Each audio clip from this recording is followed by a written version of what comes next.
Sarvamanthan news महाराष्ट्रामध्ये आपलं स्वागत. पाहूयात आजच्या टॉप 10 हेडलाईन्स.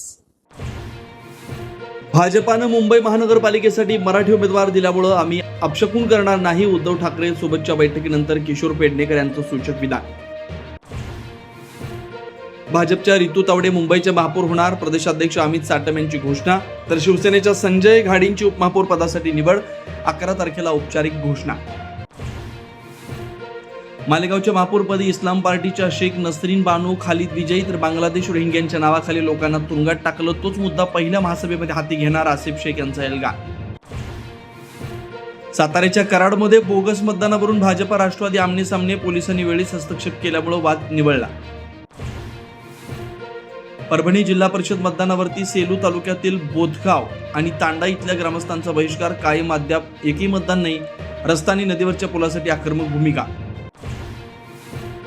मालेगाव महानगरपालिका इमारतीची लिफ्ट 4थ्या मजल्यावरून कोसळली. क्षमतेपेक्षा जास्त लोक असल्यामुळे दुर्घटना. कुणीही जखमी नाही. संघाच्या शताब्दी वर्षानिमित्त मुंबईमध्ये 2 दिवस विशेष व्याख्यानमालेचं आयोजन. सरसंघचालक उपस्थितांना संबोधित करणार. सलमान खानसह बॉलिवूडसह क्रीडा आणि इतर सर्व क्षेत्रातील 900 जणांना आमंत्रण. भारत आणि अमेरिकेमध्ये व्यापार करार. कृषी उत्पादन, औषध, डेअरी सारख्या उत्पादनांवरती 0 कर. केंद्रीय मंत्री पियुष गोयल यांची माहिती. आणि सोन्याच्या दरामध्ये पुन्हा 2,500ची वाढ. सोनं प्रतितोळा 1,54,500 रुपयांवर तर चांदीचे दरही 5,000नी वाढले. चांदी 2,60,000 प्रति किलो. सार्वमंथन न्यूज महाराष्ट्राला लाईक करा, शेअर करा, सबस्क्राईब करा.